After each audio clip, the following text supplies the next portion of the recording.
नमो नमः मित्रों। आज इस वीडियो के माध्यम से हम बात करने वाले हैं महाकवि भारवीकृत किरातार्जुनीयम की, जिसे बृहत्त्रयी में स्थान प्राप्त है। और भारवी, जिनके लिए भारवेर अर्थ गौरव कह करके उनकी महिमा का बखान किया जाता है। आइए उनकी प्रमुख सूक्तियों को देखें। न हि प्रियं प्रवक्तुम इच्छन्ति मृषा हितैषिणः। अर्थ क्या दिया गया? क्योंकि हितैषी जन मिथ्या प्रिय कहना नहीं चाहते हैं। कथा कुछ इस तरह है।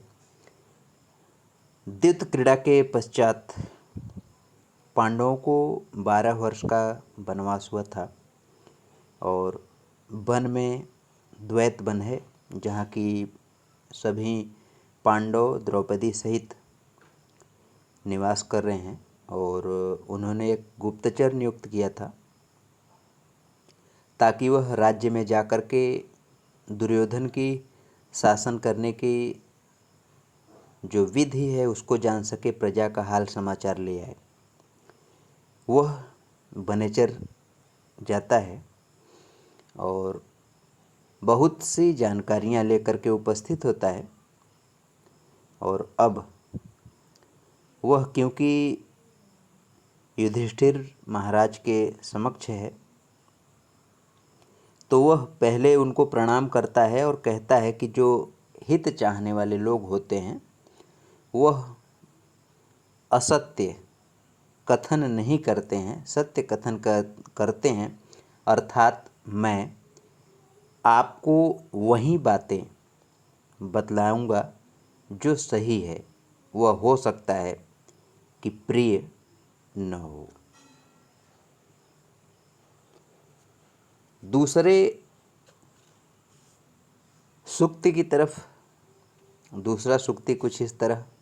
हितम मनोहारी च दुर्लभम वच। उस किरात बनचारी के द्वारा युधिष्ठिर को यह बतलाया गया कि महाराज, निश्चित तौर पर ऐसे वचन जो कि हित से युक्त हों और मनोहर हों, मन को हरने वाले हों, निश्चित ही दुर्लभ होते हैं। हितकर और मनोहर वचन दुर्लभ हैं।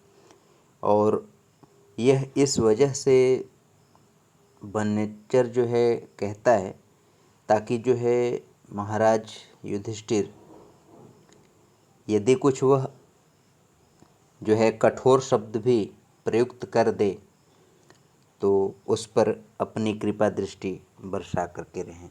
उन पर जो है कृपा दृष्टि जो है बिगड़े न उनकी। तीसरे सूक्ति में जो है कहा क्या गया, सदा अनुकूलेषु ही कुर्वते रतिम नृपेषु अमात्येषु च सर्वसंपदः। और उसकी जो अनुवाद की गई वह इस तरह से है, क्योंकि राजाओं और अमात्यों के अनुकूल रहने पर संपूर्ण संपत्तियां सदा अनुराग किया करती हैं। अब जो है यहाँ पर वनेचर यह कह रहा है कि जो मंत्री या मित्र राजा को हितकर उपदेश देता रहता है, सही सही सलाह देता है, और यदि जो है अन्य जो लोग हैं राजा के सहयोगी, यदि राजा के लिए सही उपदेश देते हैं और राजा भी सही उपदेश ग्रहण करता है, तो निश्चित तौर पर यहाँ पे वाक्य कुछ इस तरह ही दिया हुआ है कि नृपेषु अमात्येषु, राजा और मंत्रियों के द्वारा जो आपसी तालमेल है, जो आपसी व्यवहार है, वह यदि सही हो तो निश्चित तौर पर समस्त संपत्तियां उस राजा के पास मौजूद होती हैं। चौथी सूक्ति, वरम विरोधो अपि समम महात्मभिः। महापुरुषों के साथ किया जाने वाला विरोध भी अनार्य की संगति की अपेक्षा कहीं अधिक अच्छा है। इसमें अनार्य शब्द संकेतित है ऐसे व्यक्तियों के लिए जो अच्छे व्यवहार वाले नहीं हैं, और यदि जो है उनका साथ मिल जाए तो निश्चित तौर पर व्यक्ति जो है पतन को प्राप्त हो जाता है। इसीलिए यहाँ कहा गया कि महापुरुष जो होते हैं उनके साथ यदि विरोध हो भी जाए तो वह दुष्टों की संगति से श्रेष्ठ ही होता है। और इसमें जो है कहा गया कि दुर्योधन बहुत कुटिल है। वह धर्मराज युधिष्ठिर को जीतने की इच्छा से अपने गुणों की श्री वृद्धि करता हुआ नित्य प्रति यश का अर्जन कर रहा है। और यदि युधिष्ठिर महात्मा न होते तो संभवतः दुर्योधन को गुणों के उत्कर्ष से अपने यथोविस्तार की इच्छा भी नहीं होती, क्योंकि वह तो कुटिल है। अतः गुणी युधिष्ठिर को अपने कृत्रिम तथा अर्जित गुणों के द्वारा ही जीत कर यश प्राप्त करना चाहता है। तो निश्चित तौर पर यहाँ कहने का संदेश यह है इस सूक्त के द्वारा कि जो महात्माओं के द्वारा यदि विरोध किसी का हो भी जाता है तो वह पुण्यकारी है, वह लाभकारी है। अगले दोहे की तरफ बढ़ते हैं हम लोग। सूक्ति, अगली सूक्ति क्या कह रही है? अहो दुरंतात बलवत विरोधिता। कह रहे हैं अनुवाद में कि आश्चर्य है, बलवानों के साथ किए गए विरोध का भाव दुखद परिणाम वाला होता है। कहने का यहाँ जो संकेत है बनेचर के द्वारा युधिष्ठिर को, यह कि जो दुर्योधन है उसका कोई शत्रु तो है नहीं। वह जो है राज्य पर अपना एक छत्र अधिकार कर रहा है, लेकिन क्योंकि परिवार के विरोधी जनों में, सत्ता के विरोधी जनों में आप जैसे लोग हैं, युधिष्ठिर जैसे लोग हैं, तो निश्चित तौर पर जो है आपसे किया गया विरोध लाभकारी उसके लिए नहीं होगा। छठवें सूक्ति में क्या कहा जा रहा है? अमर सुसुनेन जनस्य जंतुना न जात हार्द्रेन न विद्विषादरम। क्रोध से हीन व्यक्ति उसके प्रेम युक्त होने पर उसे लोगों का आदर प्राप्त नहीं होता, और शत्रु बने होने पर उससे उसके शत्रुओं को डर भी नहीं लगता है। यहाँ कहने का आशय ये है कि यदि जो है व्यक्ति में क्रोध न हो, यदि व्यक्ति में एक दर्प न हो, तो यदि वह व्यक्ति किसी से प्रेम भी करता है तो उसका कोई मान सम्मान, कोई आदर नहीं होता है। और यदि किसी से उसकी शत्रुता भी हो जाती है तो शत्रु भी उससे डरते नहीं हैं। यह वाक्य उस समय का है जब बनेचर समस्त वृत्तांत, किस तरह से दुर्योधन शासन कर रहा है, किस तरह से अपने मित्रों में और विरोधियों में कोई भेद न करते हुए उचित दंड का प्रावधान करता है, और जो जिस तरह से कुलगुरु लोग कहते हैं उस हिसाब से आचरण करता है, समय का उचित विभाजन करके प्रत्येक विषय पर उचित ध्यान करता है, प्रजा में सुख दुख हर तरह की क्रियाविधियों पर वह पूरी पैनी नज़र रखता है। तो यह समस्त घटनाएं जब बनेचर जो है महाराज युधिष्ठिर के समस्त सुना करके चला जाता है, उसके बाद युधिष्ठिर इस बात को अपने भाइयों और जो द्रौपदी हैं उनको सुनाते हैं। तो उसी समय द्रौपदी जो है इस बात को कहती है कि भाई आप जैसे महान लोग यदि जो राजा हैं वे यदि जो है क्रोधी नहीं होंगे तो निश्चित तौर पर संसार भर की जो विपत्तियां हैं वह उन्हीं के सिर पर रहेंगी। और यदि वह जो है दर्प से युक्त होंगे तो निश्चित तौर पर जो शत्रु हैं वह भी उनसे डरेंगे और उनका आदर करेंगे। अगली सूक्ति में चलते हैं हम लोग। पराभव अपि उत्सव एव मानिनाम। यहाँ द्रौपदी जो है कह रही है कि हार भी मनस्वियों का उत्सव ही होता है। द्रौपदी जो है उस वनेचर ने जो बातें कही थी युधिष्ठिर से जब सुनती है तो उसको अपने अपमान का याद जब आ जाता है तो वह शांत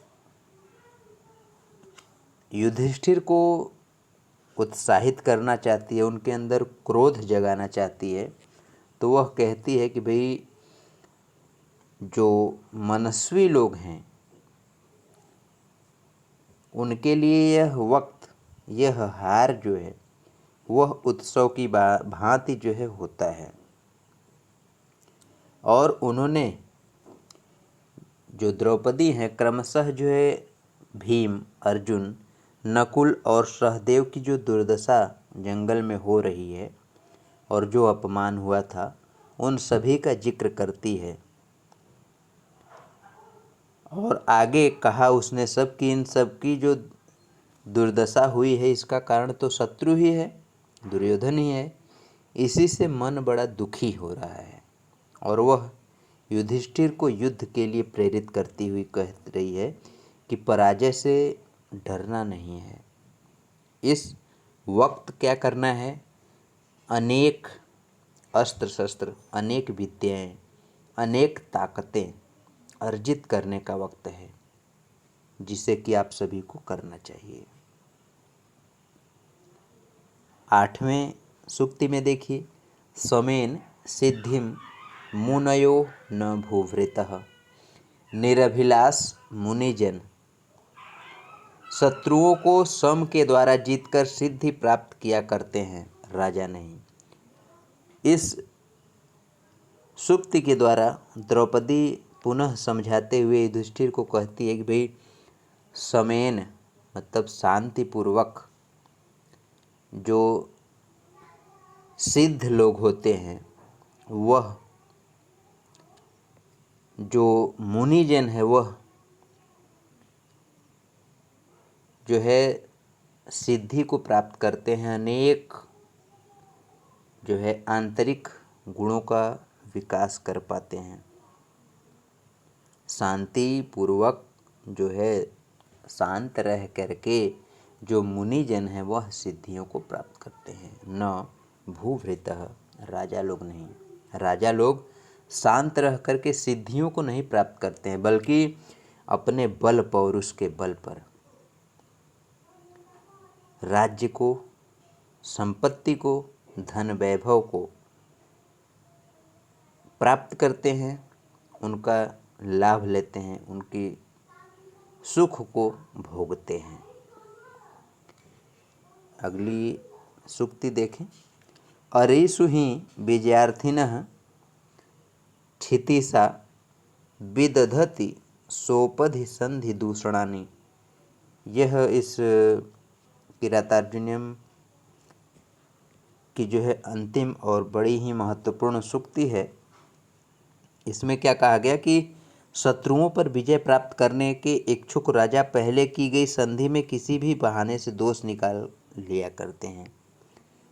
कहने का आशय ये है कि इस सूक्ति के द्वारा, इस संदेश के द्वारा जो द्रौपदी है वह जो भाई समझौता हुआ था कि जो हार जिसको मिलेगी वह